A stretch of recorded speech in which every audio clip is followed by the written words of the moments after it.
o que lo hagan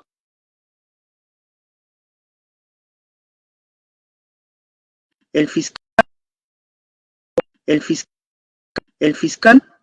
Se pueden dar con intervención de la policía o se pueden dirigir dentro del despacho fiscal. Si las diligencias se solicitan con apoyo de la policía, es porque necesitamos el apoyo de la policía en casos de diligencias como por ejemplo pericias, grafotécnica, pericias físicas, pericias balísticas, pesaje de droga, donde necesariamente el apoyo de la policía es esencial. Sin embargo, diligencias preliminares de investigaciones como casos de omisión externa familiar, lesiones, hurto, donde no tenemos mucha mayor complejidad de la investigación, lo podemos llevar simplemente en el despacho fiscal. Asimismo, el plazo determinado no puede exceder de los 120 días de diligencias preliminares.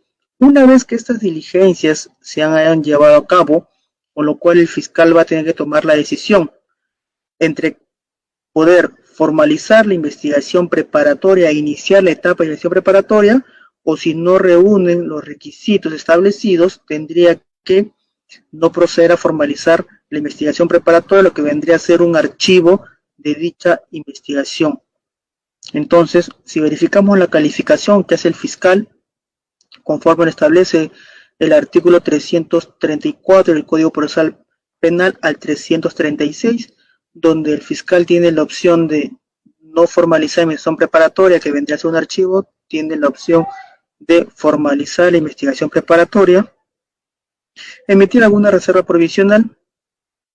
En este caso también podría pronunciarse con un principio de oportunidad o acuerdo reparatorio, lo que conllevaría, si se realiza un principio de oportunidad o acuerdo reparatorio, lo que conllevaría a poder culminar esta investigación con una abstención de la acción penal, es decir, el Ministerio Público no va a continuar con, en este caso, la acción penal, teniendo en cuenta que ya se habría llegado a un acuerdo por principio de oportunidad o por acuerdo reparatorio, lo cual no genera antecedentes y únicamente un pago de reparación civil a favor de los agraviados. Con respecto a, en caso de que el Ministerio Público proceda a no formalizar la investigación preparatoria y en ese caso emite un archivo, la parte agraviada, quien se ve afectada con este archivo de los actos de la investigación, puede también presentar el caso de una queja de derecho,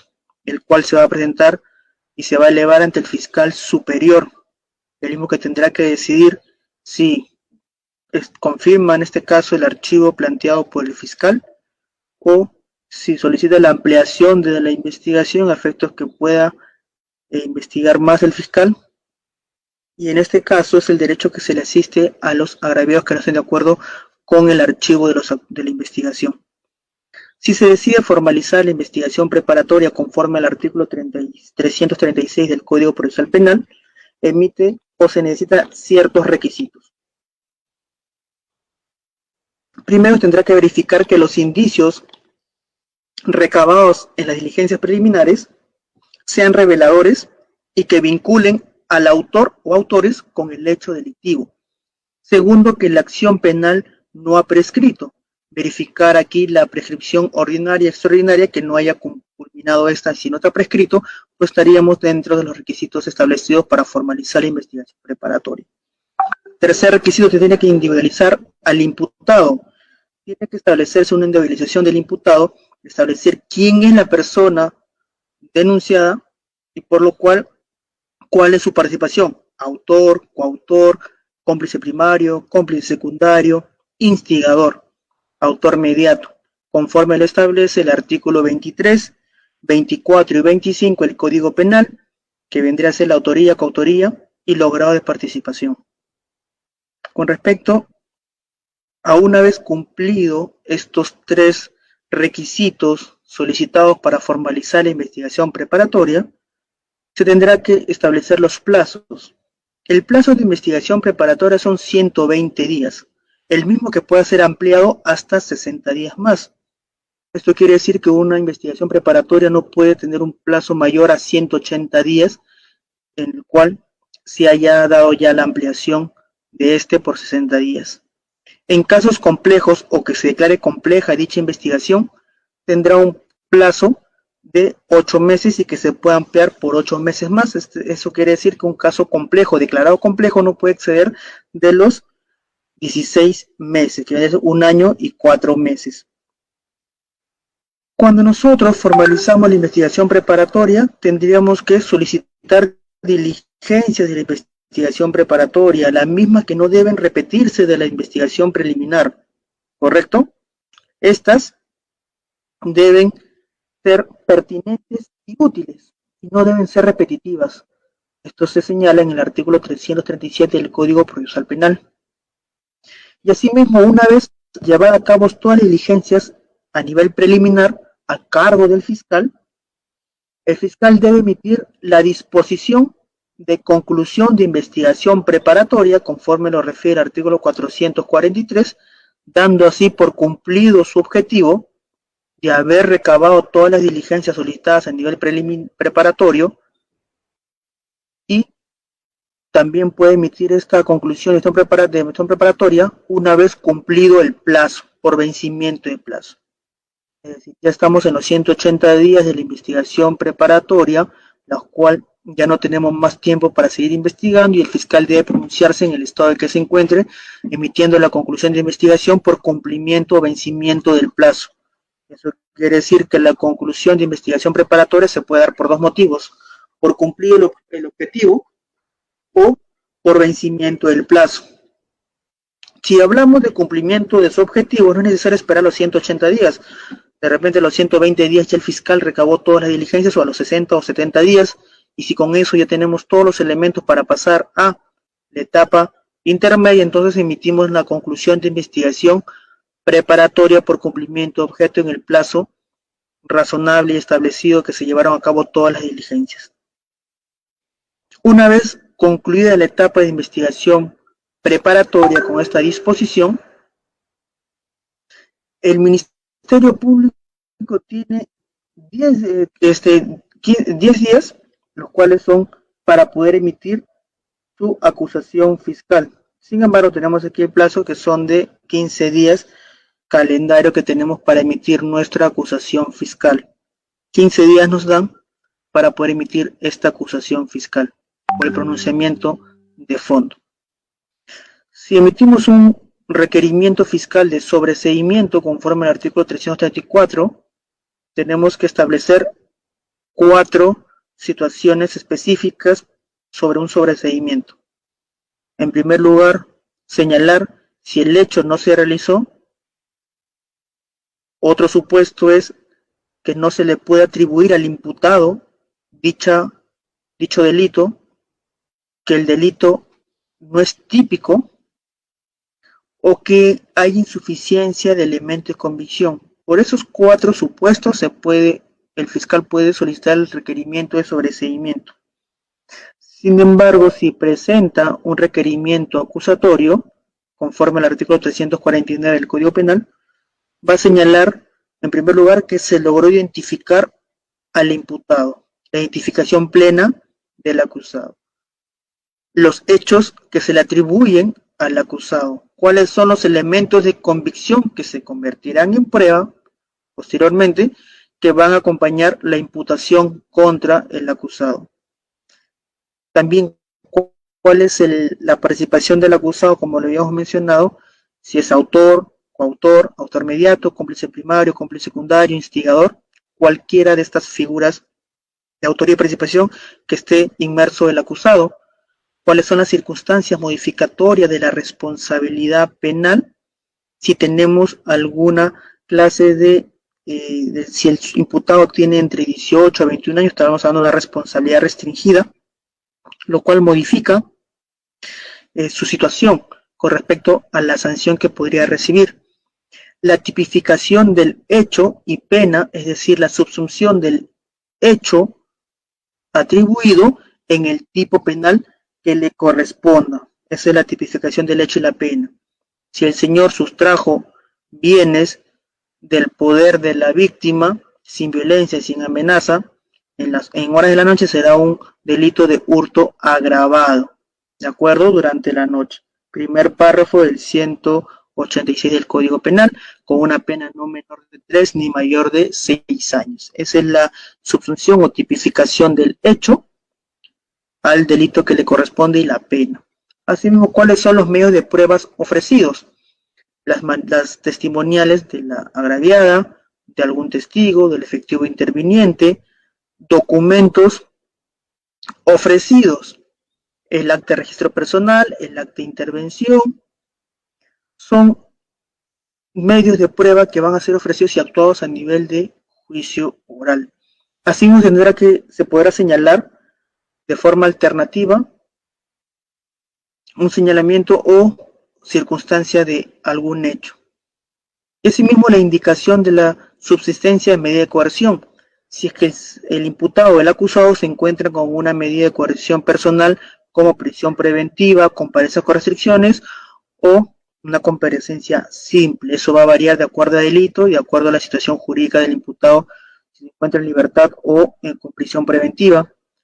Y asimismo se tendrá la notificación de la acusación a los otros sujetos procesales, objeciones y pedidos que se puedan realizar, conforme lo señala el artículo 350 del Código Penal, que le da en un plazo de 10 días, se pone la acusación se le comunica a las partes para que en un plazo de 10 días puedan observar la acusación, puedan deducir algún medio de defensa técnica, puedan pedir el sobreseimiento, solicitan la instalación de la aplicación de un criterio de oportunidad o ofrecer alguna prueba, así como presentar documentos, objetar o pedir incremento de la reparación civil en caso de los agraviados o el actor civil constituido, o proponer los hechos que aceptan y otros acuerdos sobre los medios de prueba. En este caso, acá hay objeciones y pedidos que puedan hacer tanto el actor civil como el imputado. Ejemplo, observar la acusación, el imputado. Deducir medios de defensa técnica, el imputado. ¿Cuáles son los medios técnicos, los medios de defensa técnicos que conocemos? Cuestión prejuicio, cuestión previa y las excepciones. Asimismo, pedir el sobreseimiento también por parte del imputado. Instar, mejor dicho, la aplicación de un criterio de oportunidad, el imputado. Ofrecer prueba tanto el imputado como el actor civil, presentación de documentos tanto del actor civil como el imputado, objetar o pedir incremento de la reparación civil, vendría a ser tanto el imputado que va a objetar y el actor civil que va a pedir incremento de la reparación civil. Proponer los hechos que aceptan y otros acuerdos sobre los medios de prueba. Esto quiere decir si el imputado acepta los hechos imputados o va a haber algún acuerdo que podamos llegar en esta instancia.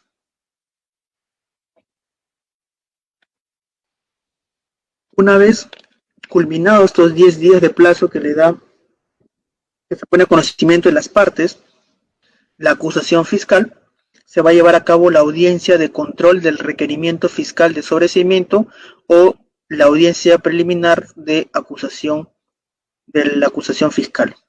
Como habíamos mencionado sobre el sobreseimiento, se va a llevar a cabo esta audiencia de control del requerimiento fiscal del sobreseimiento, donde se va a verificar las resoluciones judiciales de autosobreseimiento emitida por el juez, donde va a poder también emitir el juez otra opción, que es el ordenar que se realice una investigación supletoria conforme al artículo 346, inciso 5, o simplemente tendrá que emitir un auto de improcedencia del sobreseimiento, lo cual será remitido al fiscal superior, quien se va a ratificar o rectificar sobre el sobreseimiento emitido por el fiscal provincial. Si se rectifica del sobreseimiento requerido por el fiscal provincial, tendrá que ordenar a otro fiscal que pueda acusar, ya que no está de acuerdo con el sobreseimiento planteado por el provincial. Si el Ministerio Público remite la acusación fiscal, la cual fue puesto a conocimiento de las otras partes por un plazo de 10 días, y una vez culminado se llevará a cabo la audiencia preliminar, en el cual va a haber la convocatoria de las partes no antes de 5 ni luego de 20 días. Se solicita la asistencia obligatoria a esta audiencia preliminar del control de acusación del juez, del fiscal y del abogado defensor.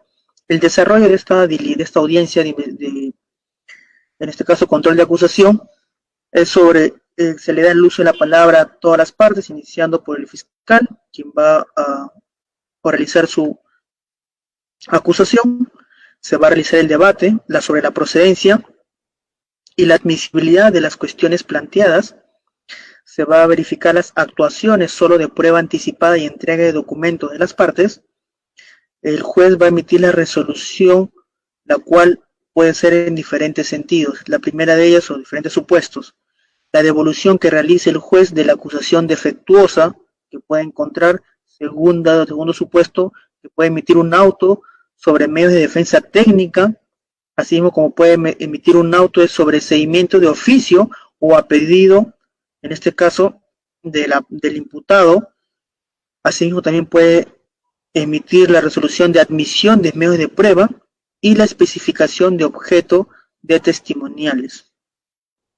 ¿Correcto? En este caso, va a haber también las especificaciones del objeto de testimoniales y peritajes, el pronunciamiento sobre convicciones probatorias que se puedan dar entre las partes, la resolución sobre prueba anticipada y finalmente va a emitir la resolución del auto de enjuiciamiento, la cual contiene tanto el nombre del imputado y del agraviado, el delito o delitos acusados, la calificación legal y tipificaciones alternativas que se le puedan dar a la acusación, los medios de prueba admitidos y convenciones probatorias, las cuales se va a tener que presentar o se va a tener que mencionar las partes constituidas, así como emitir o señalar las medidas de coerción que se encuentra el imputado. Si está con comparecencia con restricciones o se encuentra con prisión preventiva, las mismas que se va el acto de enjuiciamiento, el juez de investigación preparatoria que dirige, en este caso, la etapa intermedia, va a emitir el auto de citación de juicio oral, ¿de acuerdo? La misma que debe contener la sede y la fecha del juicio oral, emplazamiento a todos los que deben concurrir, y este auto de citación de juicio oral lo va a emitir el juez unipersonal o el juez o los jueces colegiados. Para ello tenemos que verificar los juzgados penales. Tenemos dos juzgados penales en el proceso común: los juzgados colegiados y los juzgados unipersonales. Los juzgados penales colegiados, conforme lo señala el Código Procesal Penal, establece que es comprendido, está compuesto por 3 jueces, el cual establece que ellos podrán ver los casos o los procesos por delitos que tengan una pena en el extremo mínimo mayor a 6 años hacia adelante. Y los jueces o los juzgados penales unipersonales, compuestos por un solo juez, van a conocer casos, ¿de acuerdo?, que sean menores a este, es decir, los casos que no vean los colegiados, ¿correcto? La etapa de enjuiciamiento, la etapa de juzgamiento. La etapa de juzgamiento ya no está dirigida por el juez de preparatoria, sino está dirigida por el juez unipersonal o colegiado. Y esto lo podemos encontrar en el artículo 356 del Código Procesal Penal al 403 del Código Procesal Penal, donde inicia por un periodo de apertura, el periodo probatorio y finalmente en el periodo decisorio. Vamos a ver estos 3 periodos de forma práctica, rápida y concatenada para una vez nosotros recordar y verificar el proceso penal común. Pasemos a las funciones, a las actividades propias de un asistente en función fiscal, lo cual ustedes están en este curso para las convocatorias que debo suponer que ya han visto publicadas en la página del Ministerio Público a nivel nacional, teniendo en cuenta que en diciembre ya entra en vigencia el nuevo código en Lima Centro y Lima Sur. El segundo tramo de convocatorias de Lima Este ya se dieron y también de Lima Norte. Muy bien. Continuando entonces. Nos ubicamos en el periodo inicial de la etapa de juicio oral o de juzgamiento, donde se va a dar o va a iniciar con la instalación de la audiencia, con lo cual para que se pueda instalar una audiencia con un proceso común en el nuevo Código Procesal Penal, sea en un juzgado unipersonal o colegiado, se debe dar la concurrencia imprescindible de las partes, donde vamos a tener aquí al imputado y su abogado defensor, al juez y al fiscal. Las ubicaciones de las partes se encuentran establecidas en el artículo 370 del Código Procesal Penal, donde señala que al frente se encontrará el juez de las partes, el cual se ubica, frente al juez se ubicará el acusado, a su derecha del juez el fiscal y el abogado del actor civil al lado del fiscal, y a su izquierda del juez el defensor del acusado. Esto quiere decir que tenemos aquí a los testigos y peritos en un ambiente continuo. ¿De acuerdo? Correcto. Una vez que se ha instalado la audiencia con la presencia de todas las partes mencionadas, va a dar inicio a los alegatos preliminares por parte del fiscal. El primero en dar sus alegatos será el fiscal. ¿Por qué primero será el fiscal en dar sus alegatos? Pues porque es la persona, la parte que va a dar a conocer la acusación fiscal o la va a oralizar, es el acusador, por eso que es el primero que tiene que iniciar estos alegatos, en el cual debe contener sus alegatos de apertura, su teoría del caso, así como los abogados del actor civil son los segundos a presentar sus alegatos preliminares. Asimismo, el tercero civilmente responsable y finalmente el acusado.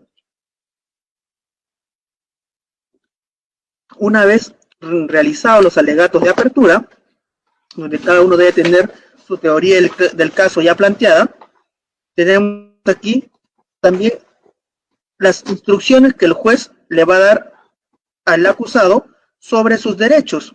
Es decir, el juez le leerá sus derechos al acusado antes de poder iniciar ya el juicio oral. Alegatos preliminares, que son los alegatos de apertura, el juez le leerá sus derechos, le indicará sus derechos al imputado y le preguntará si admite o no su responsabilidad penal. Si el imputado, en este caso, acepta su responsabilidad penal, el juez tendrá que señalarle cuáles son las opciones que tiene con respecto a una conclusión anticipada de juicio. ¿De acuerdo?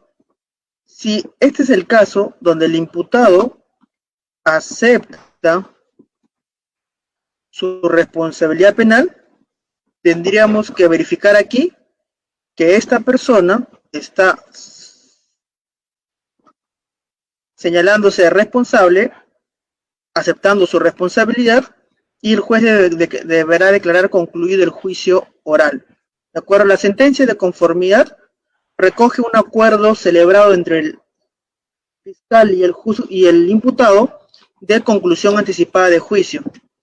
Asimismo, tendrá que establecer la pena y la reparación civil y las penas accesorias, y si la parte, el actor civil que tiene que verificar lo que vendría a ser la reparación civil no se encuentra conforme, tendrá que presentar su apelación en el extremo de la reparación civil, teniendo en cuenta que la conformidad sobre la reparación civil no va a vincular al juez, ¿correcto? Asimismo, señores, tenemos que si no se da la conformidad del imputado, es decir, él se declara inocente y no es responsable, tendrá que realizarse un ofrecimiento de pruebas, en el cual se va a dar inicio al periodo probatorio, donde vamos a empezar el juicio oral. ¿De acuerdo? En primer término, el juez tendrá que preguntar si hay ofrecimiento de nuevos medios de prueba, en el cual tenemos los señalados en el artículo 373 del Código Procesal Penal, en el cual señala que una vez conocidos estos nuevos medios de prueba presentados por las partes, ¿de acuerdo?, se va a reiterar la oferta de los no admitidos en esta etapa, de la etapa intermedia. La actuación Probatoria se va a dar de la siguiente manera, con una secuencia del debate. Por lo cual vamos a ver aquí el orden convencional que tiene de actuación probatoria, en el cual debe primar la oralidad, va también verificarse la intervención del juez, y donde el juez podrá presentar prueba de oficio o también las que sean a petición de las partes. Para ello, iniciará la declaración del acusado, donde se van a verificar las reglas del interrogatorio, con libertad y oralidad en el relato. Las preguntas directas deberán ser plasmadas de forma clara y las preguntas deben ser útiles, ¿sí? El examen es individual o también puede ser por separado de sus co-imputados, teniendo en cuenta dependiendo de la versión que va a tener que dar o las preguntas del caso que estaríamos teniendo presente. Una vez dada la declaración o el interrogatorio, el examen directo al acusado, vamos a realizar los exámenes a los testigos, donde se va a dar la moderación del interrogatorio por el juez para evitar preguntas capciosas, sugestivas o impertinentes, donde se tendrá que verificar las objeciones que puedan plantear las partes ante estas preguntas, que se puedan formular. El contrainterrogatorio que se va a plasmar en el caso de los testigos van a ser a cargo del abogado del imputado si los testigos ofrecidos son por el fiscal.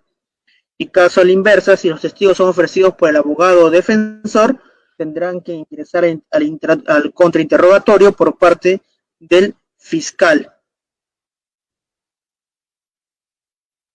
Se siguen las reglas para estos interrogatorios, las mismas del interrogatorio del acusado, es decir, que deben ser preguntas directas, claras y útiles, por lo cual también podrán solicitar la objeción de dichas pruebas. De dichas preguntas podrán presentar objeciones. Ejemplo claro, cuando una persona hace una pregunta impertinente sobre hechos que no versa la investigación, el abogado defensor, si el fiscal ha hecho una pregunta impertinente, tendrá que presentar una objeción. Objeción, señor juez, pregunta impertinente, tendrá que fundamentar por qué motivo es una pregunta impertinente y el juez tendrá que verificar si da lugar o no a dicha objeción. Si da lugar a dicha objeción, el fiscal tendrá que reformular su pregunta o hacer otra pregunta. El examen que se lleva a cabo a los peritos, tenemos lo que establece el artículo 378, donde van a realizar una exposición sobre el dictamen pericial que han realizado. Se va a dar una exhibición y preguntas sobre autenticidad del dictamen que se presenta. Se va a verificar las explicaciones sobre las operaciones realizadas para ese examen pericial o para esa pericia, dictamen pericial que se ha realizado, donde tenemos que nosotros preguntar al perito sobre su acreditación, acreditar a nuestro perito. El Ministerio Público lo que va a hacer es acreditar a su perito, presentándole como una persona que tiene experiencia, que tiene una especialidad y que no es el primer caso que ha peritado, sino que tiene distintos casos, algunos emblemáticos, donde ha emitido dictamen pericial, y ello va a verse en estas audiencias de juicio oral donde se realice el debate probatorio. ¿De acuerdo? Hay ocasiones ante la ausencia del perito por muerte, porque ya no labore o se encuentre fuera del país y sea imposible su presencia sobre esa pericia, tendrá que oralizarse la prueba documental. Una vez culminado todo el periodo probatorio, debate, de juicio oral, vamos a pasar a la última etapa, que es el periodo decisorio, etapa final del juicio oral. Esto concluye con los alegatos finales presentados por las partes. Y continuamos con el correlativo de los alegatos. ¿Quién inicia el alegato de clausura o alegatos finales conforme al artículo 386 del Código Procesal Penal? Pues inicia los alegatos de clausura del fiscal, porque él es el acusador y él inicia con esta alegato de clausura. Continuando con los alegatos del abogado defensor del actor civil, los alegatos del abogado defensor del tercero civil y finalmente los alegatos del abogado defensor del acusado, que puede ser defensa privada o defensa pública, y culminando todas estas intervenciones de alegato de clausura con la autodefensa del acusado, el mismo que podrá tener la oportunidad de decir algo en su defensa si lo cree necesario, agregar algo que ya dijo su abogado o simplemente confirmar lo señalado por su abogado. Asimismo, si estamos ante un juzgado colegiado, se va a realizar la deliberación del colegiado, compuesto por 3 jueces.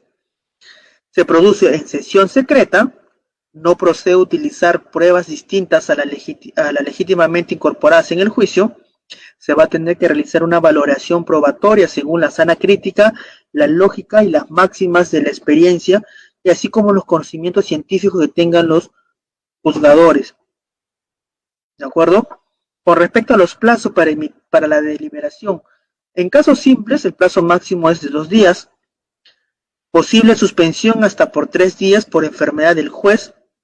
En casos complejos, de acuerdo, el plazo de deliberación puede ser de 4 días, con una posible suspensión hasta por 6 días. Una vez realizada la deliberación en un juzgado colegiado o un juzgado unipersonal, se va a tener que emitir la sentencia. La misma que el contenido de esta sentencia se encuentra regulado en el artículo 394 del Código Procesal Penal, y asimismo la correlación de la acusación conforme al artículo 397 del Código Procesal Penal. La lectura de la sentencia se va a realizar dentro de la sala de audiencias, y si no asiste el acusado a la lectura de la sentencia, en este caso, o ha sido desalojado de la sala por algún comportamiento inapropiado dentro de esta, se va a leer dicha sentencia con la presencia única de su abogado defensor ante la ausencia, o si éste ha sido desalojado de la sala. La sentencia se puede dar de 2 formas, una sentencia condenatoria y una sentencia absolutoria. Con respecto a la sentencia condenatoria, se tiene que fijar las penas y las medidas de seguridad pertinentes.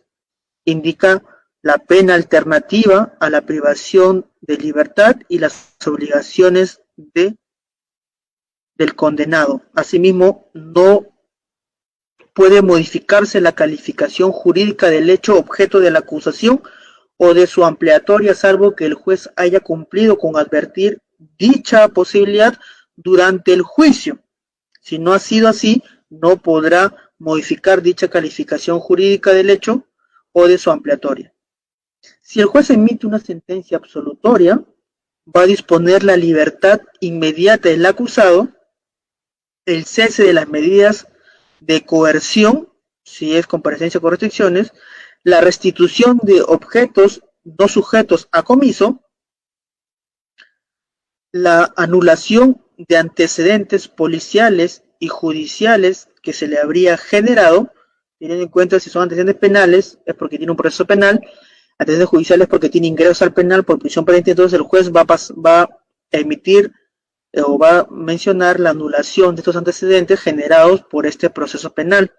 Asimismo, tendrá que disponer la libertad y levantamiento de medidas de coerción que proceden, aunque la sentencia aún no esté firme, es decir, que haya sido apelado por el fiscal a cargo de esta acusación. Con respecto a los análisis comparativos que he hecho sobre el Código Procesal Penal y el Código de Procedimientos Penales, tenemos aquí un análisis realizado sobre estos 2 códigos, en el cual ya está por terminar su ciclo el Código de Procedimientos Penales del 40 en diciembre, tanto en Lima Centro como en Lima Sur, que son los 2 únicos distritos judiciales o fiscales a nivel nacional que se encuentra vigente aún el Código de Procedimientos Penales del 40.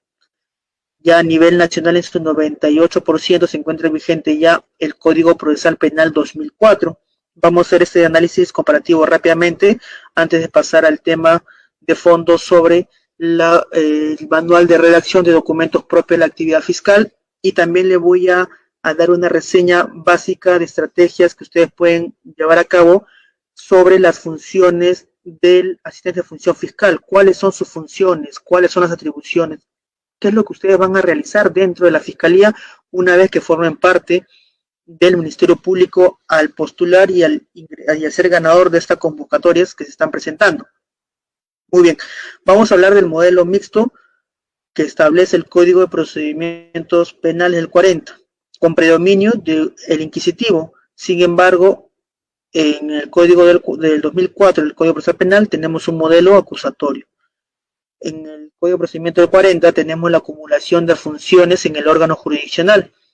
Es decir, el juez tiene aquí a cargo la etapa de instrucción, en este caso, y emitir la sentencia, cuando en el Código de Procesal Penal 2004 hablamos de una separación de funciones entre distintos organismos del Estado. En el Código del 40 prevalece la escritura, y en cambio en el Código de 2004 lo que prevalece es la oralidad y la prueba se produce en juicio. En el 40 tenemos que la actividad probatoria es restringida, sin inmediación, ya que el juez no está en esta inmediación con las partes y la oralidad de los medios de prueba, sino son solamente documentales y el juez únicamente los va a leer. Con respecto al Código del 2004, tenemos una actividad probatoria que se basa en principios de inmediación, oralidad y posibilidad de contradicción, porque va a poder entrar los sujetos de prueba que vendrían a ser las personas que estén, el imputado, los agraviados y los testigos en un interrogatorio, en un contrainterrogatorio, posibilidad de poder entrar en contradicción por los abogados y el fiscal que van a hacer sus preguntas. Con respecto al Código 40 hablamos del predominio de un sistema de actas. Todo se basaba en actas de audiencia. Sin embargo, el Código del 2004 habla sobre un sistema de audiencias durante todo el proceso, incluso en las impugnaciones. Todo es mediante audiencia. Audiencia de prisión preventiva, audiencia de control de acusación, audiencia de control de plazo, audiencia de, en este caso, de juicio oral. Donde predomina son las audiencias. El Código del 40 hablaba sobre una repetición de diligencias, es decir, las diligencias que se llevaban a cabo a nivel preliminar eran repetidas en la etapa de instrucción. ¿Qué pasaba? Yo como fiscalía investigaba a nivel preliminar las diligencias, declaración del imputado, declaración del agraviado de los testigos, y presentaba mi denuncia penal ante el juez instructor. Se daba la autoapertura de instrucción, o se iniciaba la instrucción, y solicitaba diligencias a nivel de instrucción como declaración del imputado, declaración del testigo, declaración del agraviado. Es decir, se repetían las diligencias realizadas a nivel preliminar a nivel de etapa de instrucción. En cambio, con el nuevo Código Procesal Penal 2004, las diligencias llevadas a cabo a nivel preliminar no se van a repetir o no se van a solicitar nuevamente a nivel de etapa preparatoria. ¿Correcto? Muy bien. En el 40, en el Código del 40, hablábamos sobre una detención que era la regla general. Es decir, lo común antes era que la persona esté detenida para que se pueda llevar a cabo el proceso. Sin embargo, en el 2004, en el Código Procesal Penal, sobre la prisión preventiva, establece que es una medida excepcional conforme al artículo 268 del Código Procesal Penal y siguiente, que es la prisión preventiva. En la regla general, en los procesos comunes es la libertad, de los procesos se lleven en libertad, y la excepción es la prisión preventiva. En el Código del 40 tenemos el papel de la víctima era restringido, ¿de acuerdo? Sin embargo, en el Código del 2004, que es el Código Procesal Penal, habla sobre el papel más activo de la víctima, donde se le reconoce el derecho a la verdad de la víctima, y sin embargo, en el Código del 40 no admite un sistema de salidas alternativas a la pena con respecto al Código del 40. Sin embargo, el Código Procesal Penal sí admite salidas alternativas a la pena que podemos encontrar conforme al Código Procesal Penal del año 2004. Y asimismo también teníamos la instrucción del 40 que era reservada, Sin embargo, en el Código Procesal Penal 2004 tenemos que es un proceso público. En la etapa, en el Código del 40, el juez era director de la investigación judicial, es decir, el llamado juez instructor.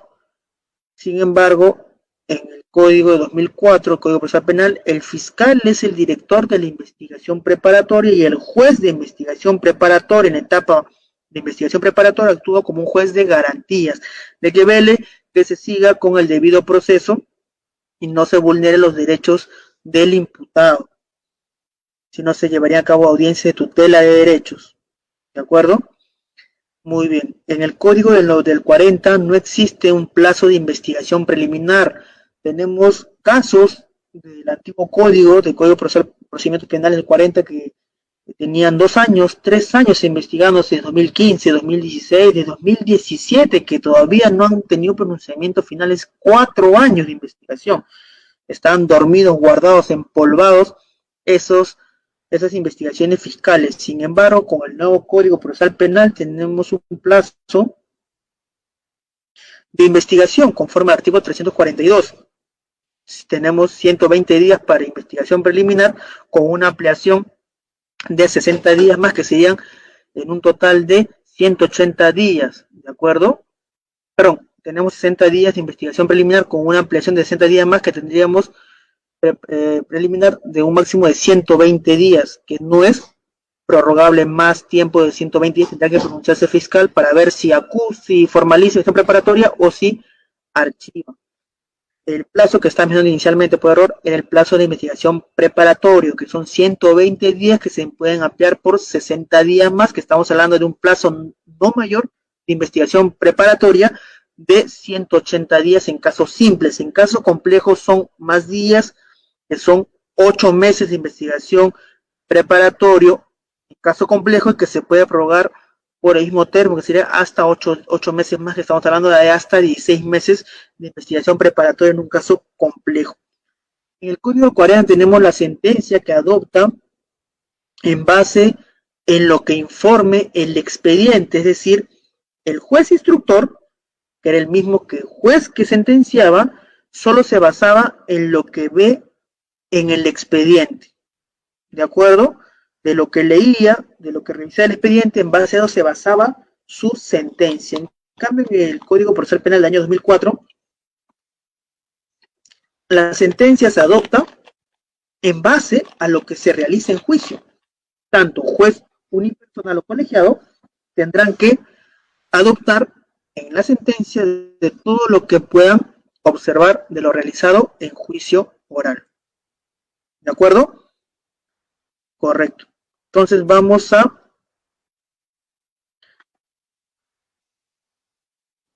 hablar sobre el manual de redacción de documentos propios de la actividad fiscal. Este manual no lo podrán ustedes adquirir de cualquier forma. Este manual únicamente se nos entrega a personal propio de la Fiscalía, ¿de acuerdo?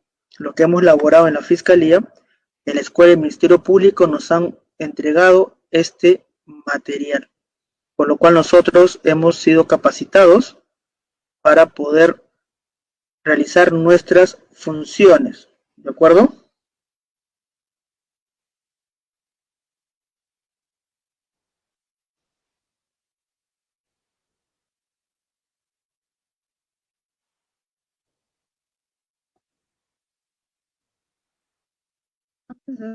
Chicos, voy a mencionarles lo que le estaba señalando sobre lo que vendría a ser cuáles son las funciones que tiene el asistente de función fiscal dentro del Ministerio Público. Cuáles son las funciones que ustedes deben tener en cuenta sobre el Ministerio Público, ¿de acuerdo? Esto va a servir para que ustedes puedan señalar de sus funciones y puedan saber cuando se ya ingresen a trabajar en el Ministerio Público cuáles son las funciones que debe cumplir el asistente de función fiscal. Es diferente a las funciones del asistente administrativo. Las funciones que ustedes deben cumplir como agente de función fiscal, si tienen donde anotar, apunten por favor lo que les voy a decir, eso no se encuentra en ninguna clase, eso se encuentra en el ROF y en el MOF del Ministerio Público para agentes de función fiscal, agente administrativo, fiscal adjunto, fiscal provincial, cuáles son sus actividades o funciones que deben realizar. El agente de función fiscal debe realizar la primera función, elaboración de proyectos de disposición, providencias, denuncias, así como de los diversos requerimientos a ser presentados ante el órgano jurisdiccional. Es decir, ustedes, como agente de función fiscal, deben realizar providencias, disposiciones, requerimientos. Tienen que confeccionar las notificaciones. Ustedes saben que todas las disposiciones se notifican, ¿de acuerdo? Tienen que realizar el registro en el sistema de gestión fiscal. El sistema que nosotros manejamos es el SGF o sistema de gestión fiscal. En el antiguo código se utilizaba el sistema CIAF, en el cual una vez que registren el sistema de gestión fiscal deberán ingresar y verificar la información de los casos en el sistema informativo y mantenerlo actualizado. Cada actuación que nosotros realicemos de cada caso deberá ser registrado o subido en el sistema SGF.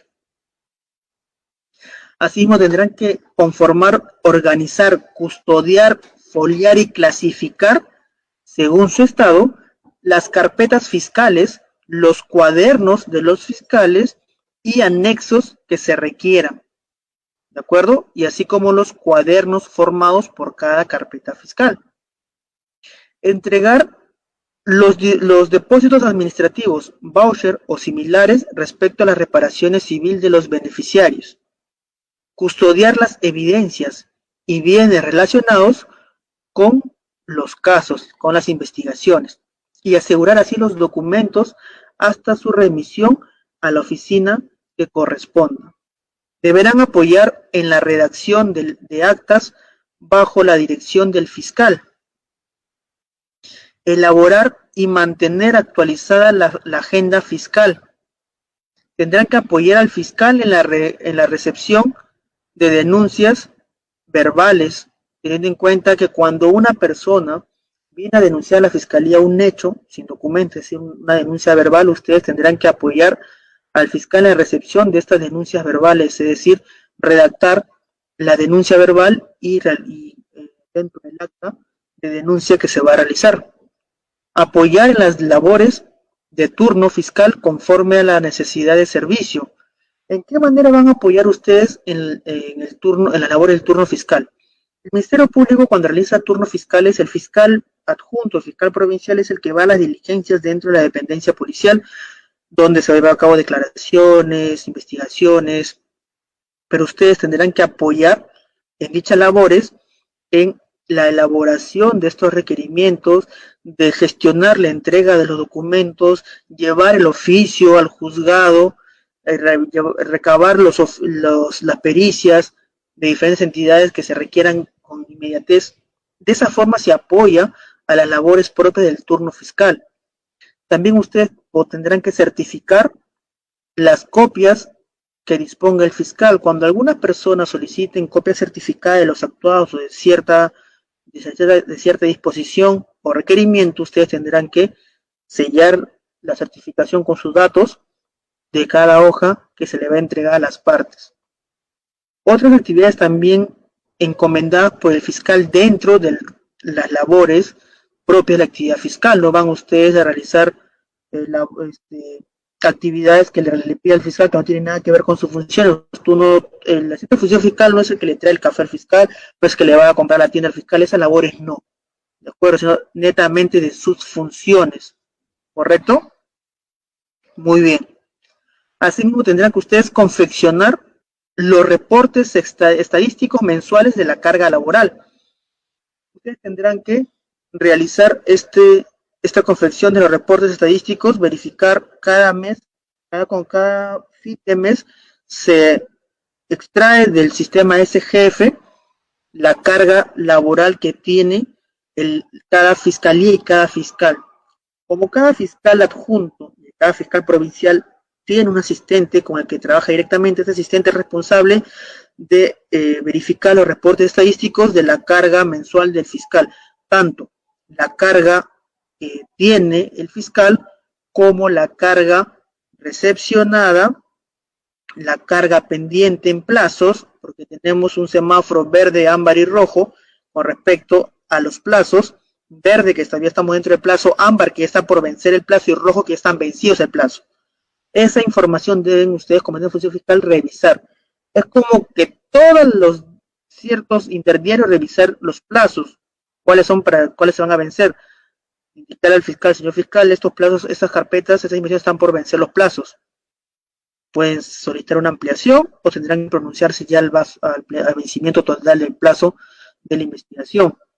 También tendrán que extraer del SGF la información correspondiente para elaboración de los informes requeridos por la presidencia de la Junta de Fiscales Superiores y demás órganos fiscales superiores que soliciten información. Esas son las funciones que debe realizar un asistente de función fiscal. Son varias, ¿verdad? Son muchas, yo lo sé. Son casi las mismas que tiene el fiscal adjunto, con la diferencia que el fiscal adjunto es responsable de esta carga y es quien va a llevar a cabo todas las diligencias a nivel judicial dentro de la fiscalía, y ustedes también tendrán que apoyar en diferentes diligencias cuando hablemos del apoyo en otras actividades que disponga el fiscal, es por ejemplo la redacción que ustedes realicen sobre las declaraciones testimoniales o de agraviados que ustedes puedan apoyar al fiscal. Teniendo en cuenta que el fiscal tiene que realizar las preguntas y ustedes apoyan en la redacción. Son apoyos propios de la actividad fiscal, pero no significa que ustedes tienen que tomar declaración, sino la declaración lo toma el fiscal, tanto adjunto como provincial, pero ustedes pueden apoyar en la redacción para que sea la diligencia mucho más rápida y se lleve a cabo de una forma efectiva. Entonces, chicos, estas son las funciones que deben ustedes tener en cuenta cuando quieran postular a asistente de función fiscal en las convocatorias que están vigentes ahora en la página del Ministerio Público. Tienen que ustedes saber que esto es lo que van a hacer una vez que ingresen. Es un poco complicado para algunos de ustedes adaptarse a todas estas nuevas funciones que no han tenido antes, si es que no han trabajado antes en el Ministerio Público, no han practicado. Pero si ustedes vienen de afuera siendo abogados de empresas privadas o de otras entidades públicas como el Poder Judicial, municipalidades, de otras áreas, y desean ingresar al Ministerio Público, tienen que tener en cuenta estas funciones. El conocimiento del Código Procesal Penal que está vigente a nivel nacional. Ya ingresa a Lima Sur y Lima Centro en diciembre. Entonces estamos hablando que prácticamente 3 meses está a nivel nacional completamente entrada en vigencia el nuevo código. Tienen que conocer el nuevo código, tienen que conocer el derecho penal, parte general, parte especial. Tienen que saber la elaboración de redacción de documentos propios de la actividad fiscal. Este manual que se le va a enviar a los que están inscritos en este curso especializado, seminario de asistente de función fiscal, le va a servir. Les digo porque con este manual yo como fiscal adjunto me he capacitado en la escuela del Ministerio Público. Como si ustedes pueden ver aquí, le da todo el ABC de documentos propios de la actividad fiscal, y ustedes me dirán, pero aquí no me dice cómo hacer un documento, es decir, cómo elaborar una disposición, cómo elaborar un requerimiento. Pues, si soy sincero, este es un manual completo, porque no solo te dice cómo se deben hacer las cosas, sino te da formatos. Desde la página 61 a la 100, ustedes desde el anexo 4 tendrán formatos de disposiciones, formatos de requerimiento. Entonces, este material es completo. Son 100 hojas, correcto, pero las 100 hojas no son contenido textual. Desde la página 61 a la 100 estamos hablando que son formatos. Con estos formatos ustedes pueden empezar ya a redactar disposiciones. Aquí tienen solamente que completar. La parte jurídica ya está plasmado. Ustedes pueden ver los datos de identificación. Número de carpeta, nombre completo del imputado, nombre completo del agraviado, delito atribuido, número de disposición fiscal, fecha y lugar. La justificación normativa que corresponde para cada disposición y para cada requerimiento. Ya no tienen que buscarla en el Código Procesal, ya está escrito, está plasmado, tienen que copiarlo textualmente como se encuentra. Luego viene la narración de los hechos. Ustedes tienen que narrar los hechos que se habían realizado. tienen que hacer un análisis probatorio, ¿de acuerdo? Y finalmente la tipificación del delito, cuál es el delito que corresponde de acuerdo a la subsunción que han hecho ustedes del hecho al tipo penal que corresponde. En el análisis de la subsunción, el análisis de la falta de necesidad de la pena, estamos hablando de un principio de oportunidad, el análisis del acuerdo reparatorio, el análisis de la imposición del pago de la reparación civil, cuáles son las reglas de conducta que se le va a imponer, la decisión, que ya está plasmado, simplemente copian, y finalmente los datos del fiscal, que esto va con un sello. Estos datos de identificación fiscal, que ven ustedes acá, nombre del fiscal, despacho fiscal y firma, esto se complementa con el sello del fiscal, que está su nombre y su despacho, y finalmente solo su rubric, su firma del fiscal. Entonces, esa parte de datos de identificación, el fiscal lo pone con su sello, que está completo. Entonces, chicos, este manual de redacción que se le va a brindar es algo completo, ¿correcto? No tienen que buscar en internet sus formatos, pedirle a su amigo que trabaja en la fiscalía, pásame tu modelo, no. No se trabaja con modelos, se trabaja con formatos. Estos formatos son genéricos para cualquier tipo de casos. Tenemos todos los formatos que ustedes se puedan utilizar en la fiscalía. Formato de disposición de no formalizar investigación preparatoria y abstención del ejercicio de la acción penal, es un archivo. Así tenemos también el formato de disposición de formalización y continuación de la investigación preparatoria. Esta disposición es que ustedes van a formalizar la investigación preparatoria, van a pasar a la primera etapa penal. Tenemos, como les dije a un inicio, los datos de identificación que se completan, la justificación normativa que ya está plasmada, que ni siquiera tienen que copiar. Ojo, no tienen que buscar, ya está aquí plasmada y tienen que copiarla, nada más. Los hechos que usted tiene que narrar, el tipo penal que le corresponde a los hechos, la decisión por la cual ustedes están formalizando la investigación preparatoria, y finalmente las diligencias que ustedes van a disponer.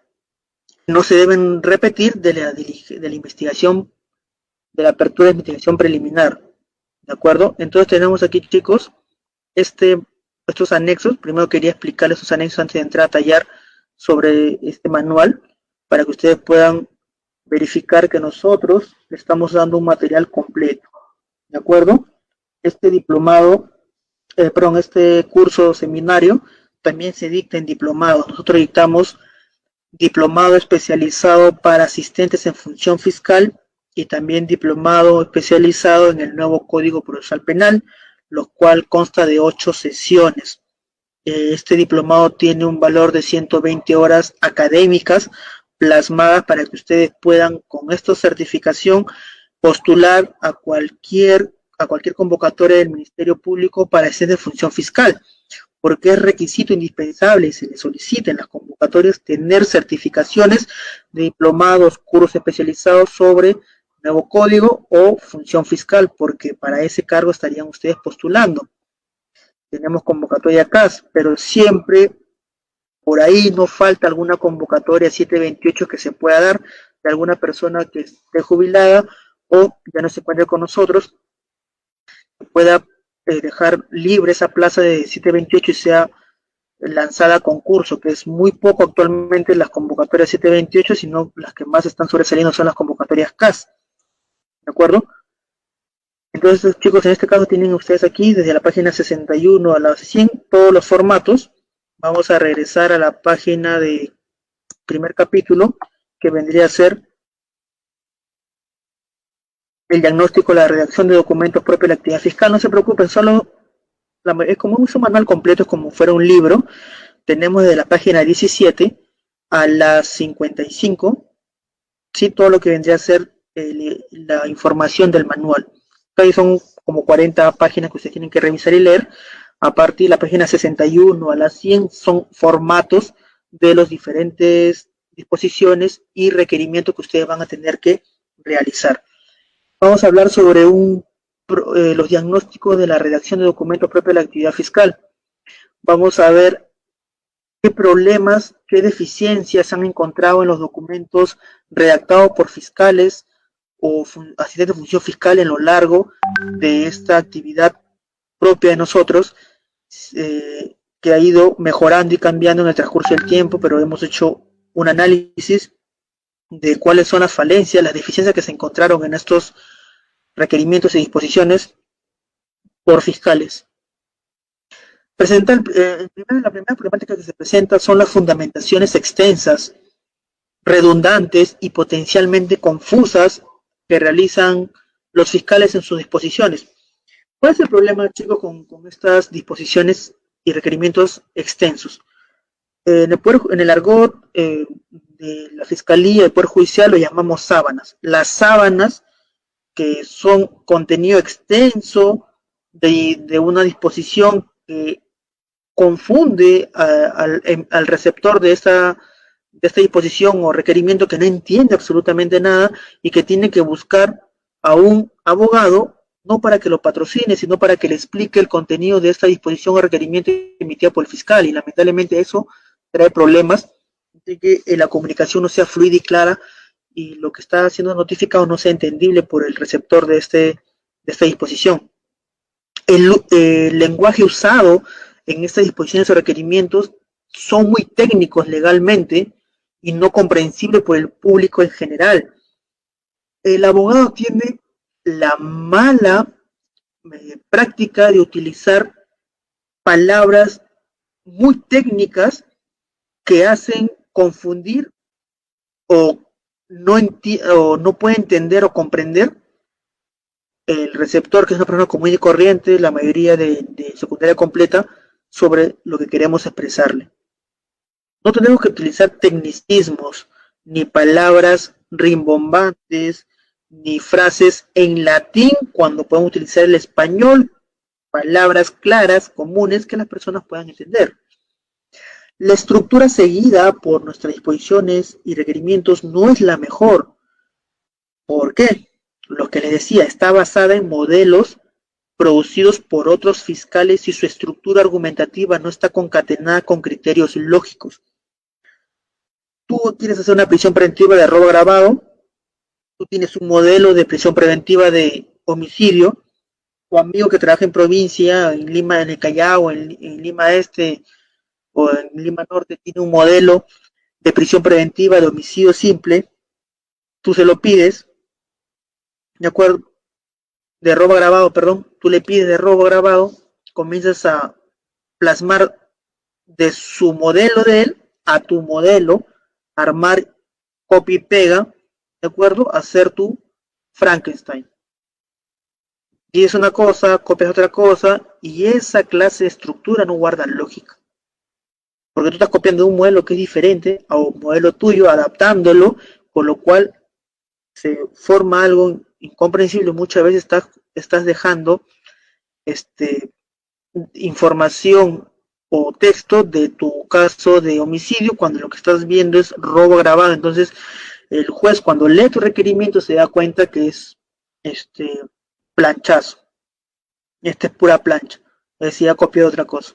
Y es feo que el fiscal vaya a una audiencia donde su documento esté lleno de errores, en el cual tenga que subsanarlo oralmente y no queda bien el fiscal.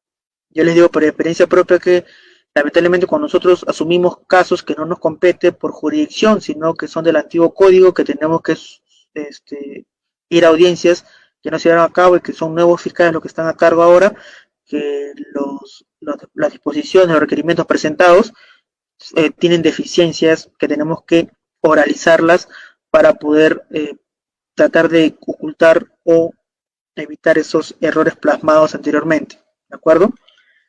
Lamentablemente no siguen la secuencia de los hechos, se usan términos que no se entienden, son innecesarios, redundantes, mal empleados, el estilo rimbombante y extenso ya no es efectivo. En ocasiones no se usa una voz sonora y esto dificulta la comprensión del texto por parte de los receptores. No se citan literalmente frases o dichos de los testigos con su propio lenguaje que demuestran probatoriamente el caso legal. Los fiscales traducen estos testimonios con un lenguaje adornado y pierde eficacia. Les explico. Si una persona en su manifestación, un testigo, dice algo, ustedes tienen como fiscal o asistente que está redactando la manifestación, cita textualmente lo que dice con sus propias palabras, porque ese testigo es agraviado, lo que dice en su manifestación, cuando lo sienten a declarar en juicio, lo va a decir con sus propias palabras, no va a leer lo que dice tu declaración. ¿Se dan cuenta? Un caso práctico, les voy a contar con lo que puede pasar. Si yo le voy a tomar declaración a un testigo sobre un caso de homicidio, que es un testigo presencial, y yo le pregunto, ¿usted puede narrar los hechos que presenció el día 11 de noviembre del año 2020 a las 13 horas? Es decir, le estoy preguntando a usted qué hechos vio o qué es lo que vio el día de ayer, 11 de noviembre a la 1 de la tarde. Y el testigo me dice lo siguiente. A la 1 de la tarde yo estaba fuera de mi casa y vi que el imputado Juan Pérez le disparó al señor Carlos por la espalda con una pistola y se dio la fuga el señor Juan Pérez. Entonces, ¿qué dice el testigo? Que él vio cuando estaba fuera de su casa que Juan Pérez le disparó al señor Carlos por la espalda con un arma de fuego y se dio la fuga. Una línea o línea y media puntual fue el testigo. No dijo nada más, no agregó ninguna frase más, ninguna palabra más. Yo estaba fuera de mi casa, vi cuando Juan Pérez le disparó por la espalda a Carlos y se dio la fuga. Eso fue lo que vio el testigo, eso fue lo que dijo. Sin embargo, el fiscal cuando escucha esa respuesta, no le convence las palabras utilizadas por el testigo y va a darle un mejor sentido, algo más bonito. ¿Y de qué forma va a decir los hechos? Lo siguiente. Yo me encontraba en el frontis de mi domicilio cuando de un momento sorpresivo viene la persona de Carlos caminando y detrás de él se encuentra el imputado Juan Pérez, el mismo que tenía en su poder un arma de fuego. Siguiéndolo sigilosamente por la espalda, realiza el disparo que le impacta en la espalda a Carlos, el mismo que cae al suelo. Una vez que cae al suelo, su víctima, Juan Pérez, te da la fuga raudamente. ¿Se dan cuenta la diferencia? Yo estoy dándole más, eh, estoy dando términos más técnicos, frases que lo utilizaría alguien con mayor educación o alguien que se expresa mejor a que una persona común y corriente que está fuera de su casa y que vio un homicidio, fue testigo de un homicidio. ¿Se dan cuenta?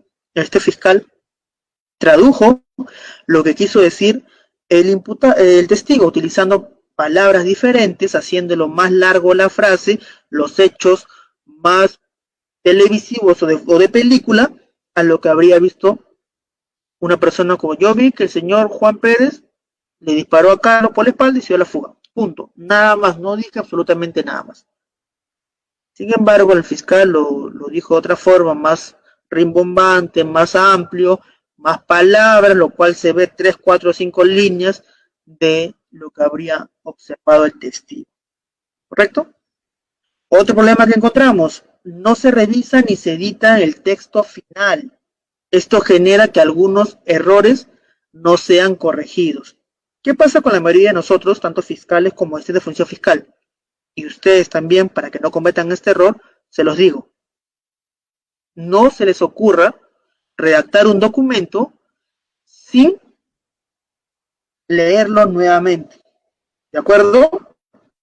Ustedes, cuando redacten un documento, tienen que terminar de realizarlo y leer nuevamente el documento, porque solo al leerlo van a poder ustedes ver sus propios errores. ¿Cuáles propios errores? Faltas de ortografía, espacios innecesarios, el espacio innecesarios, los márgenes de la hoja, algún texto no resaltado, algunas palabras que debieron poner con mayúscula en cursiva tampoco resaltada. Todas esas ediciones y revisión del texto la podrán hacer en la segunda o tercera lectura de su documento fiscal, que sea una disposición, un requerimiento o una providencia. Las providencias por lo general son pequeñas, son concisas.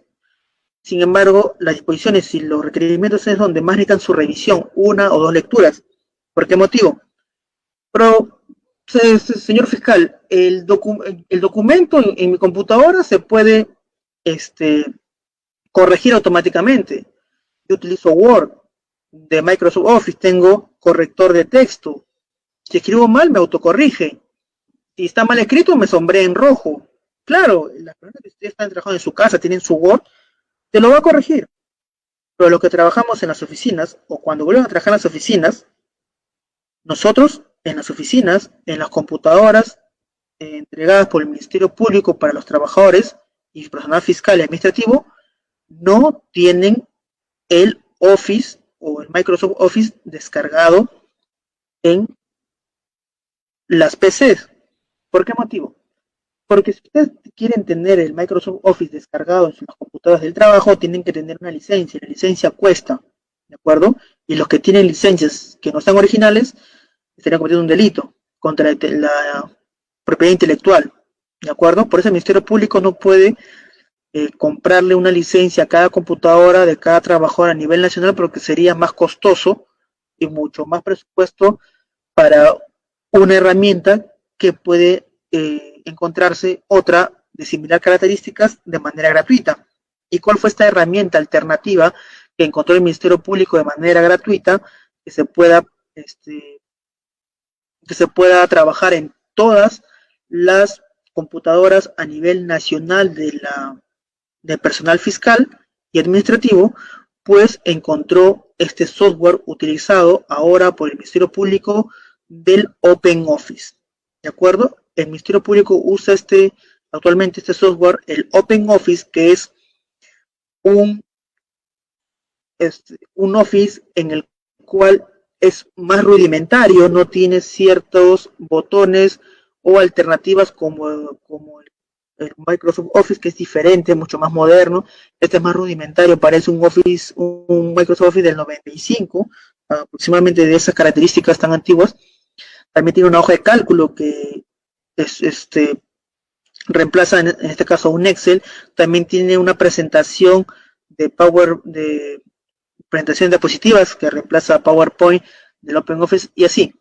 Entonces tenemos este software del OpenOffice que está instalado en todas las computadoras a nivel nacional de la Fiscalía, que no tiene editor o control ortográfico, que no corrige las faltas ortográficas. Si usted escribió mal, no sabe escribir la palabra, no se lo va a corregir automáticamente, por lo tanto quedará con esa falta ortográfica. También el personal administrativo y fiscal no tiene acceso a páginas de internet, porque tenemos el conocimiento que la mayoría de páginas de internet son de ocio. Entonces el Ministerio Público tiene internet en las computadoras para la red y para páginas especiales como el peruano, el SPIG. Sin embargo, para otras páginas de navegación está bloqueado el acceso. Página de descargo, ni siquiera el WhatsApp web funciona en ninguna computadora, ni siquiera de los fiscales. Entonces tenemos que aprender a trabajar con estas limitaciones que nos dan para concentrarnos en nuestra actividad. Sin embargo, el tema de las fallas ortográficas, espero que ninguno de ustedes las tenga, porque esto puede ser por una escritura rápida, porque el teclado no me ayudó y se escribió doblemente la misma letra, o presionó la H pero no tecleó bien. Puede ser de que por la velocidad de la escritura se te pase una u otra palabra.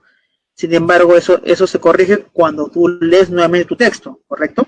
Pero si no tienes la costumbre de revisar una o dos veces tu texto, o no tienes la facilidad de la ortografía bien dada, que algunas palabras que no sabes cómo se escribe, tú mal lo escribes como tú crees, y se va a quedar plasmado con un error, realmente eso te hace quedar mal a ti como profesional, porque ¿sabes? Si somos abogados, la forma de escritura, la ortografía nos enseñan en el colegio. En la universidad no te enseñan ortografía, ¿de acuerdo? Te enseñan redacción, que es diferente.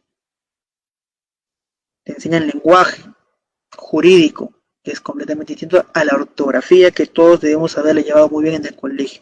Los que tengan problemas de ortografía tienen que llevar cursos de poder revisar algunas palabras de ortografía. O en el celular tienen Google, googleen la palabra, si ustedes no se recuerdan, y encuentren la palabra correcta, usen sinónimos de una palabra que tal vez no recuerdan cómo se escribe. Están ustedes concentrados en un caso importante, te puedes bloquear, no encuentras la palabra correcta o no recuerdas cómo se escribe la palabra, simplemente googlea la palabra o utilizas un sinónimo de dicha palabra para poder sobrepasar ese impasse. ¿Correcto? Tienes que saber ingeniártelas. Lo peor es cometer fallas ortográficas que si el fiscal no revisa tu documento, y no te hace corregir ese error y lo firma nada más el documento, ese documento va a ir al Poder Judicial. Si es una disposición va a ser notificado a todas las partes, y qué vergüenza que el agravio del imputado cuando lee el documento, que es una persona común y corriente, se dé cuenta que tú has escrito mal, pero quien escribió mal para el imputado, para el agraviado, para el juez fue el fiscal, porque ese es quien firma. ¿Se dan cuenta? Entonces tengan mucho cuidado con eso. Bien, para culminar con este curso especializado o seminario sobre la Agencia de Función Fiscal, vamos a hablar directamente sobre cuáles son los documentos que ustedes deben realizar en su actividad fiscal. Este manual se le va a entregar, se va a enviar creo que vía correo, lo que me informaron los encargados del instituto. Sin embargo, ustedes los tienen aquí para que puedan revisar y leer. Voy a hablar únicamente de los tipos de documentos elaborados que se encuentran en el capítulo 4 de este manual, para que ustedes sepan qué son las disposiciones, cuándo se hace una providencia o cuándo un requerimiento, ¿de acuerdo? Muy bien. Entonces, sabemos que el Código Procesal Penal es del año 2004.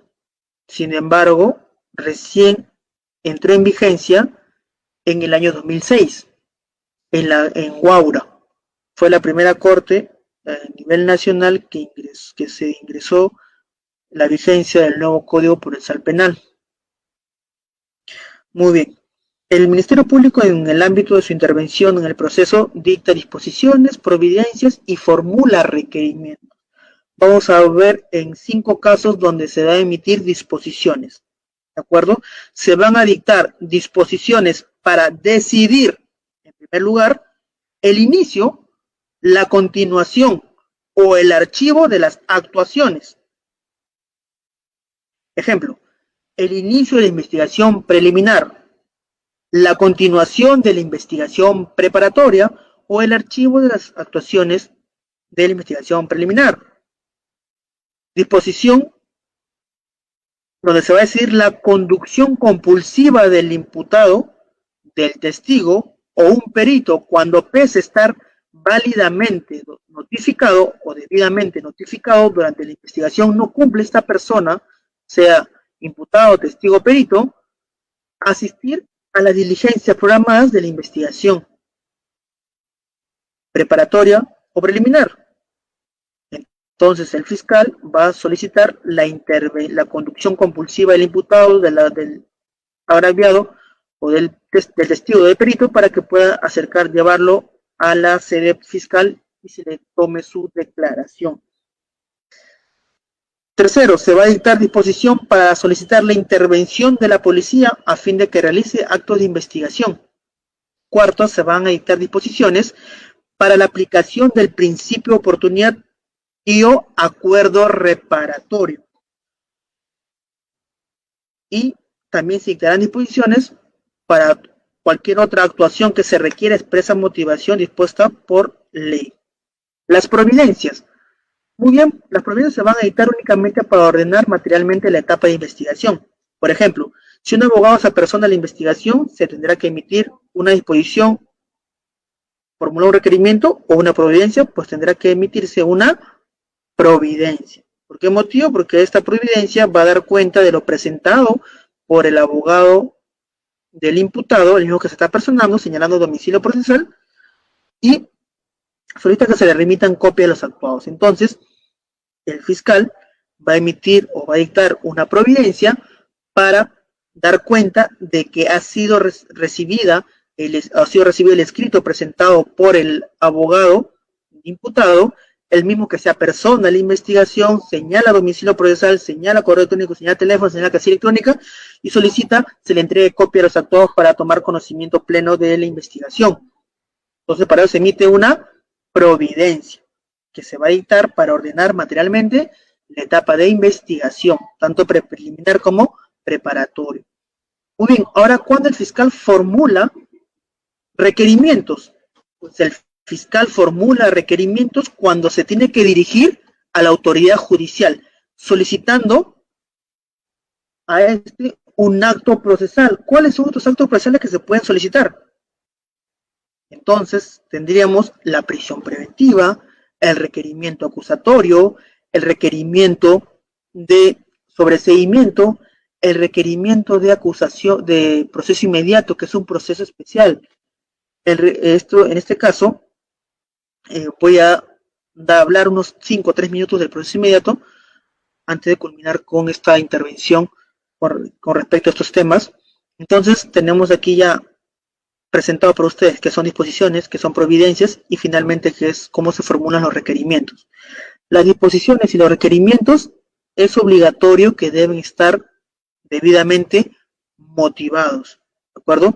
En los requerimientos, de ser el caso, se tienen que estar acompañados de elementos de convicción que lo justifiquen, por ejemplo, las prisiones preventivas, la acusación, la formulación de requerimiento de acusación fiscal, y en el marco del nuevo Código Procesal Penal, los principales documentos que escriben los fiscales provinciales en el decurso de su actividad profesional son los siguientes: formalización y continuación de investigación preparatoria, ampliación del plazo de investigación preparatoria, disposición que declara compleja la investigación, una disposición de inicio de aplicación del principio de oportunidad, la disposición de abstención fiscal que vendría a ser un archivo, el acto de acuerdo de beneficio y colaboración, acuerdo de procedimiento y colaboración eficaz, el acuerdo provisional de terminación anticipada que se va a llevar a cabo en un requerimiento de terminación anticipada a nivel judicial, el requerimiento de proceso inmediato, lo que les mencionaba, el requerimiento de sobreseimiento, el requerimiento de acusación y un requerimiento mixto donde se va a acusar y sobreseer a la vez.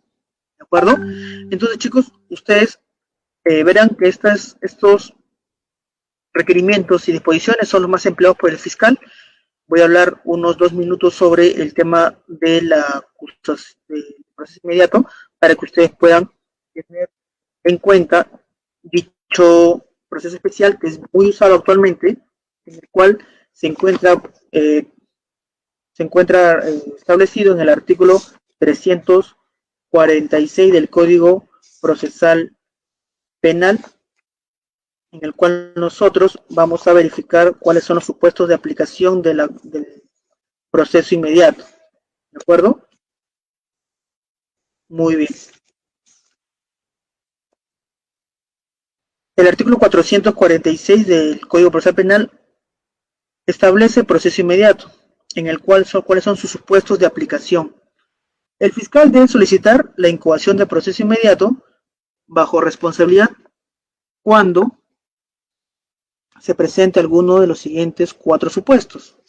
El primero de ellos es que el imputado ha sido sorprendido y detenido en flagrante delito, ¿de acuerdo? En cualquiera de los supuestos establecidos en el artículo 259 de los supuestos de flagrancia delictiva.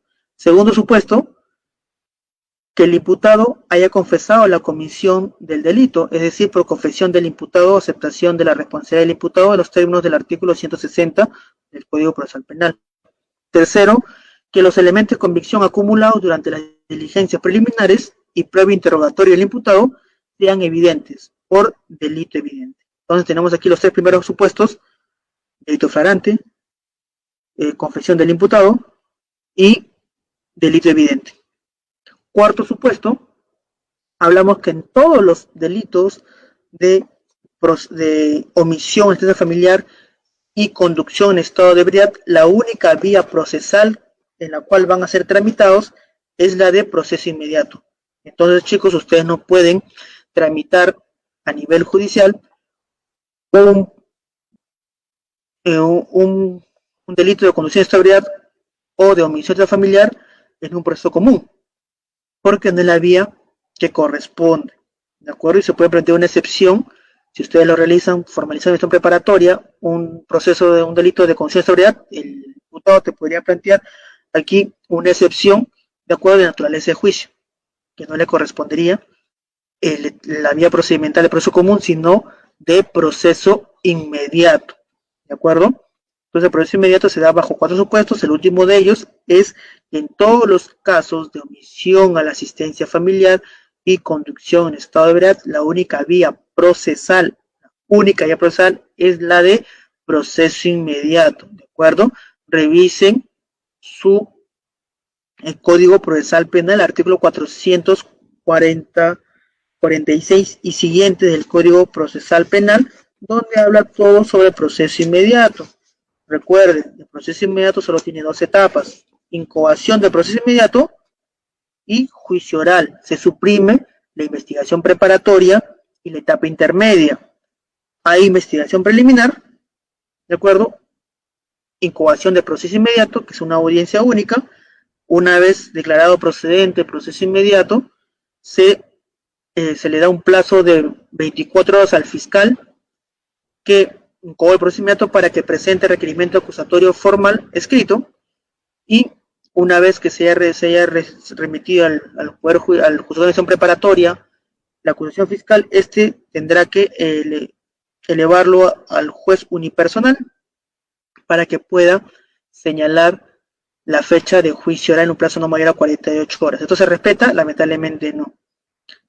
Como los juzgados unipersonales y colegiados están muy saturados actualmente con diligencias, audiencias, y están reprogramando las que no se llevaron en la pandemia, pues esto está demorando y dificultando un poco las audiencias. Yo presenté en enero y diciembre incoaciones de proceso inmediatos por omisión familiar, y recién me están programando para los primeros días de octubre. Tengo audiencias de incoación de proceso inmediato. ¿Cuántos meses han pasado? Obviamente la pandemia ha retrasado estas audiencias, los cuales han sido reprogramadas y otras recién han sido programadas. ¿Se dan cuenta cuántos meses han pasado? Ya va a ser casi un año. Entonces son casi 8 meses desde que yo presenté la incoación de proceso inmediato. Imagínense lo que hemos presentado recién en esta pandemia, este proceso inmediato, para cuándo lo estarán programando. Entonces tienen que tener eso ustedes presentes en el momento que trabajen en la fiscalía. Entonces, chicos, con esta última información termino mi presentación con ustedes. También mencionarles que ha salido una nueva ley para los que trabajan o quieran trabajar en el Ministerio Público. Ha salido una nueva ley en el cual el peruano ha sido publicada el día 6 de septiembre, el domingo pasado. El texto único ordenado de la ley 30.364, ley para prevenir, sancionar y erradicar la violencia contra las mujeres integrantes del grupo familiar. Ha sido derogado el artículo 122b del Código Penal sobre la violencia familiar. Revisen en el peruano este decreto supremo número 004-2020, en el cual ha derogado el artículo 122b del Código Penal, en el cual lo ha dispuesto en sus disposiciones complementarias y derogatorias. Y primera, derogación de los artículos 122a y 122b del Código Penal, derogándose estos dos artículos del Código Penal. Segundo, la derogación de la ley 26.260 de la Ley de Protección frente a la Violencia Familiar, derogándose así esta ley, ¿de acuerdo? Entonces, chicos, también han sido modificados el artículo 242 del Código Procesal Penal, el artículo 242 de los supuestos de prueba anticipada, el artículo 124b, la determinación de la lesión psicológica. Por eso se han modificado estos artículos del Código Penal, del Código Procesal Penal. Revisen esta ley, que es nueva, que es del 6 de septiembre del año 2020. Les digo para su conocimiento personal, y eso también lo tenemos que tener nosotros presentes, porque tenemos procesos pendientes de violencia familiar. Se han modificado. Yo también tengo que preparar un nuevo material, porque el día lunes inicia un diplomado de familia y del diplomado de violencia familiar, que yo lo dicto con este instituto y deje, por lo cual tengo que cambiar toda la información de violencia familiar, porque tengo que adecuarla a la nueva ley que ha salido, y hacer un cuadro comparativo de lo que teníamos con la ley 30.364 hasta antes del día 6 de septiembre y lo que tiene ahora la ley, analizarlo a fondo, revisar y presentar este material para los chicos del diplomado de violencia familiar tengan lo último y actualizado. Así como yo, ustedes tienen que actualizarse, revisar su código, revisar las leyes, hacer grupos de estudio donde estén actualizándose con todas las modificatorias.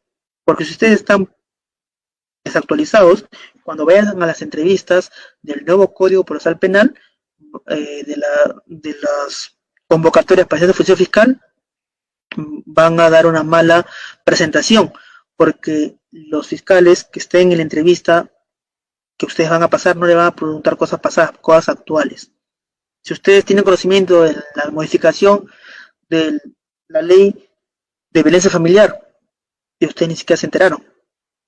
¿Se dan cuenta? Entonces ustedes tienen que estar actualizados. Hay convocatorias para fiscalías especializadas de violencia familiar. Tienen que saber todo lo referente a violencia familiar. Diplomados, información, leer libros, la ley, el reglamento, todo eso tienen que verificarlo. Actualmente con la modificatoria ya no se va a aceptar el informe psicológico del CEN como medio elemento de convicción, sino tiene que ser del Instituto de Medicina Legal. Antes aceptaba con el reglamento, ahora dice que ya no. ¿Por qué motivo eso se ha modificado? Porque tantos denuncias a diestra y siniestra con una carga elevadísima que tenían las fiscalías especializadas, las fiscalías del antiguo código, esto ha hecho de que se pueda evaluar de una forma distinta estos casos. ¿De acuerdo, chicos? Entonces con esto me despido con ustedes. Lean, revisen, actualícense, inscríbanse en los cursos, en los diplomados, para que puedan tener información actualizada. Este material, léanlo en íntegro sobre redacción de documentos propios de la actividad fiscal. Es un manual muy completo, muy didáctico. A partir de la página 61 a la 100 tendrán todos los formatos que ustedes necesitan para empezar a redactar documentos fiscales. Si todavía no trabajan en la fiscalía y quieren practicar con estos documentos, tienen estos formatos. Si metes un caso, ustedes planteen el caso y comiencen a desarrollarlo con estos formatos y así poco a poco tendrán que practicar y cuando lleguen a trabajar en la fiscalía pues será mucho más fácil porque ustedes ya saben cómo se redacta una disposición, un requerimiento acusatorio, un requerimiento de proceso inmediato que es no es tan difícil de hacerlo y ustedes lo van a producir muy rápido. ¿De acuerdo, chicos? Me despido con ustedes. Nuevamente mi nombre es Cristian Miguel Guerra Soto. Soy fiscal adjunto del Distrito Fiscal de Lima Este. Tengo 3 años y medio como fiscal adjunto en este distrito. Tengo experiencia en el Ministerio Público ya desde 2014 como asistente de función fiscal. Así como ustedes quieren ingresar, hacer línea de carrera dentro de la fiscalía, ser asistente, ser fiscal y así seguir ascendiendo, que es lo ideal que toda persona que ingresa a la fiscalía quiera realizar. No creo que nadie se quiera quedar, nadie de ustedes se quiera quedar solamente 20, 10 años como asistente de función fiscal, sino que ustedes buscan desarrollarse y hacer una línea de carrera. Se exige compromiso, vocación de servicio y que ustedes tengan ganas de seguir aprendiendo, porque un abogado siempre va a seguir aprendiendo y actualizarse de todo lo nuevo que salga en la materia de su especialidad. Con ese consejo, a todos los que están escuchando este curso especializado, me despido hasta una nueva oportunidad y si se van a inscribir en los cursos que dictamos, en los diplomados que dictamos de hacer de función fiscal o nuevo código procesal penal, así como los diplomados de familia y de violencia familiar, yo dicto esos 4 diplomados, así como el otro profesor Marco León, que también está dando las clases del nuevo Código Procesal Penal y de función fiscal, para que ustedes tengan la mejor formación, tanto teoría y práctica, y con casos prácticos de la propia actividad fiscal, casos reales que yo veo a diario en la fiscalía, que lo pueda plantear en cada supuesto de teoría, que ustedes puedan analizar y comprender rápidamente lo que se les da. Muy bien, chicos, con eso me despido.